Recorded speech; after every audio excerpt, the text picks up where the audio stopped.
का एसी। एक छोटे से गांव में सरिता अपनी बहू और अपने गरीब परिवार के साथ रह रही थी।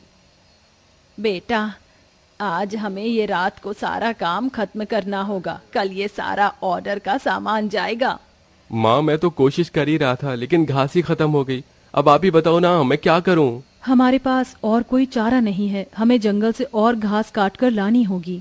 इस समय जंगल में जाने का फायदा नहीं है, कभी भी कुछ भी हो सकता है। जंगली जानवर रात के समय ही बाहर निकलते हैं। अजय बिल्कुल सही कह रहा है बहू। अरे माँ जी, हम 2 लोग अगर जाएंगे तो कोई जानवर पास नहीं आएगा, और फिर इतनी जल्दी कोई जानवर हमला नहीं करता। हमें ये ऑर्डर कल देना है। जी आप चिंता मत कीजिए, कुछ नहीं होगा, बस आप बच्चों के पास ही रहना और उनका ख्याल रखना। अगर ये ऑर्डर नहीं गया तो बच्चों के लिए हम गर्मी से बचने के लिए कूलर भी नहीं खरीद पाएंगे। सरिता की बहू भाविका और उसका बेटा, वो तीनों घास से पंखे कूलर बनाने का काम किया करते थे, इसलिए उन्हें घास की जरूरत पड़ती थी। वह आधी रात के समय जंगल में जाते हैं। भाविका, जरा से भी हलचल हुई तो मुझे बता देना, कभी भी कुछ भी हो सकता है। ठीक है जी, मैं आपको बता दूंगी। अजय और भाविका दोनों ही जंगल में घास काट रहे होते हैं, तब उन्हें झाड़ियों से आवाज आने लगती है। क्या तुमने भी वहां से कोई आवाज सुनी है? हाँ जी, मैंने भी सुनी है। मैंने तुम्हें कहा था ना, इस समय आना ठीक नहीं है। चलो देखते हैं उधर क्या है। भाविका और अजय झाड़ियों के पास जैसे ही जाते हैं, उन झाड़ियों के पीछे से एक आदमखोर भेड़िया निकलता है। भाविका, भागो यहाँ से, यहाँ पर तो बहुत खतरनाक भेड़िया है। अजय और भाविका दोनों अपनी जान बचाकर भागने लगते हैं। अजय, अब हम लोग क्या करें? कहीं भेड़िए ने हमें खा लिया तो? रुकना मत, बस भागती जाओ। भागते भागते वो दोनों जंगल से किसी तरह बाहर निकल आते हैं और भेड़िया उनका पीछा छोड़ देता है। जान बची तो लाखों पाए, लौट के बुद्धू घर को आए। रास्ते में चलते हुए आधी रात के समय उन्हें गांव के नजर आता है। अरे देखो जी, यहाँ पर एसी पड़ा है। अरे पता नहीं किसका होगा, चलो यहाँ से चलते हैं। मुझे लगता है किसी ने ऐसे ही डाल दिया होगा। मैं तो कहती हूँ इसे लेकर चलते हैं।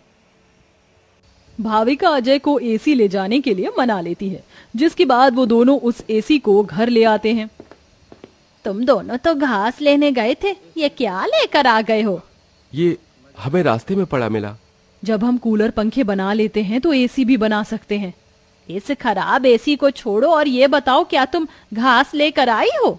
सरिता के ये बोलने के बाद जंगल की दुर्घटना के बारे में दोनों बताते हैं, जिसे सुनकर सरिता हैरान रह जाती है। अच्छा, इसका मतलब बहुत बड़ी मुसीबत से बचकर आए हो तुम दोनों, और साथ में ये कचरा उठाकर ले आए।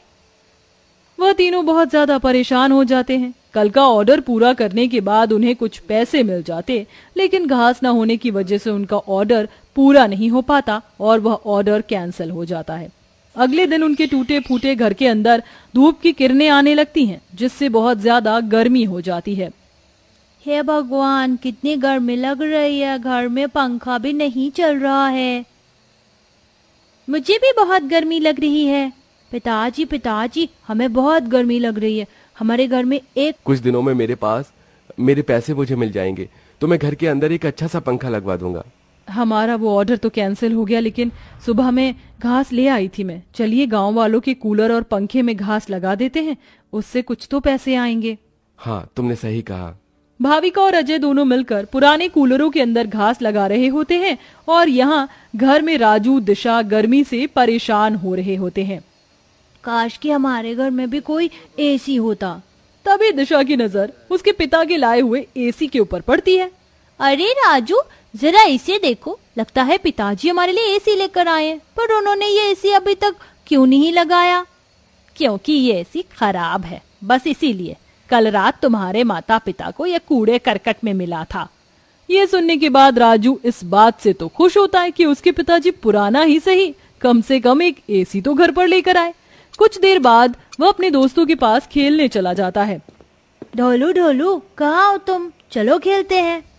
आज मैं नहीं आ सकता, बहुत गर्मी है, और इतनी गर्मी में मेरा मन नहीं कर रहा है आने का, क्योंकि मेरे घर के अंदर एसी लगा हुआ है। मैं उसकी ठंडी हवा में ही बैठना चाहता हूँ।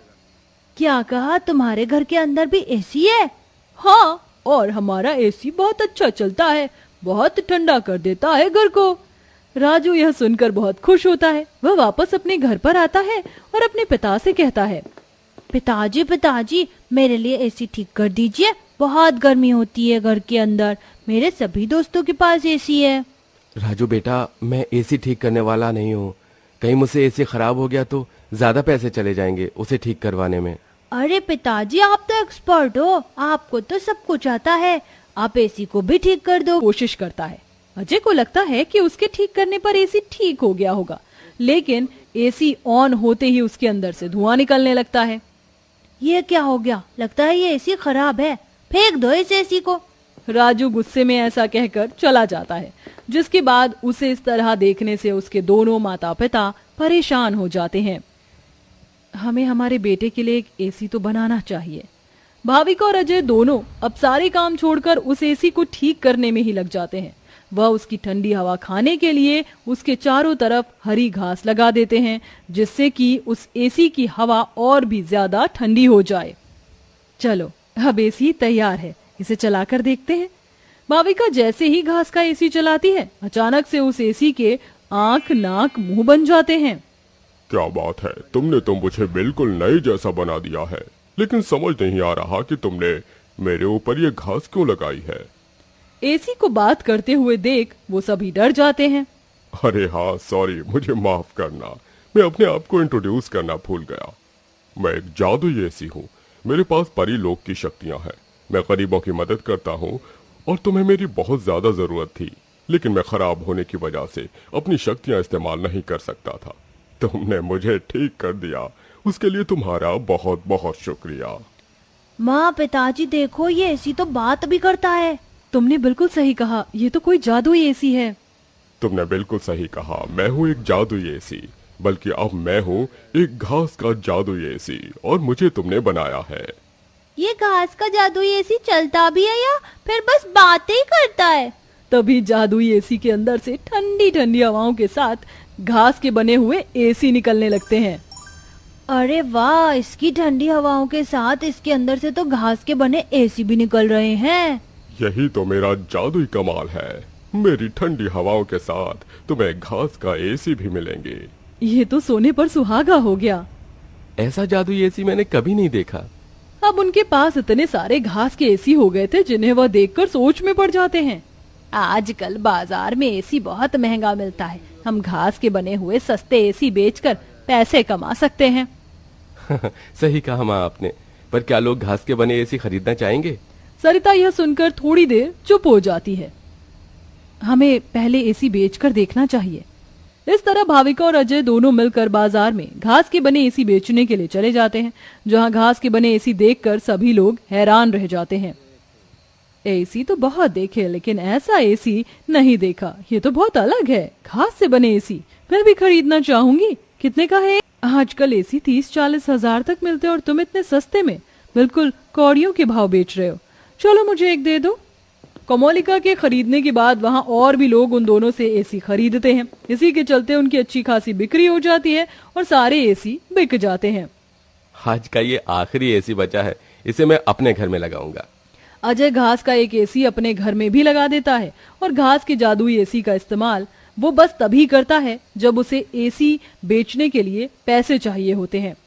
जादुई घास के एसी, अपनी ठंडी ठंडी हवाएं दो, जिससे मुझे तुम्हारे जादुई घास के एसी मिले।